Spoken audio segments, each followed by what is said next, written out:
Chubai le vek ule voin hi Sunday ani a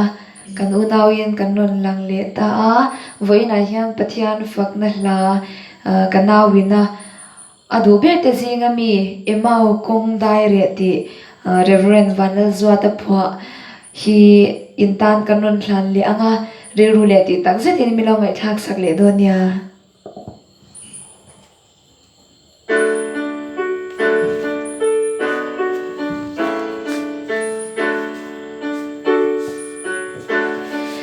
Emau kong dai re le ko har taka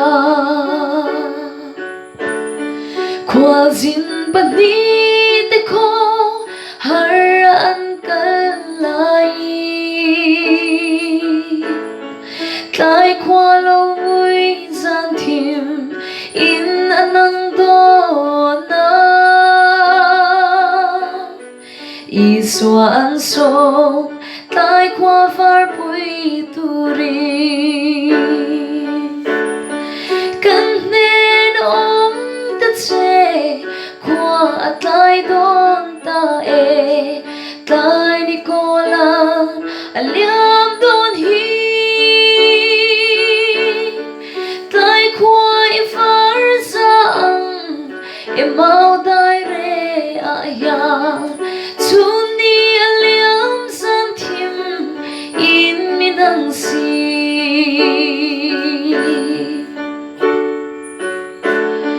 som tu te nar ngai lo lal I swa chwa ti chuan an ne na che in ong pui ta khamwan re thei to lo chut nu chia an zinga che in ong pui ta kan nen ong ta che kwa tlai don ta tlai ni kolan aliam don hi tlai kwa I far zawng Emau dai re a ya chuni aliam san thim in minang si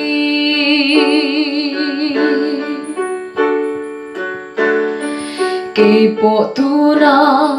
ka som se lal isu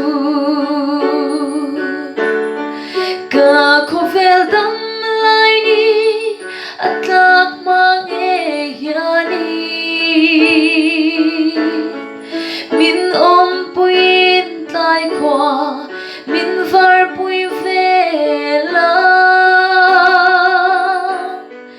ka tharau lo ngagro ilal iswa kan nen ong ta che kwa tlai don ta tlai ni kolan aliam don hi tlai kwa I far zawng Emau dai re a ya chuni aliam san thim in minang si chuni aliam san thim in minang si Alparo pui berose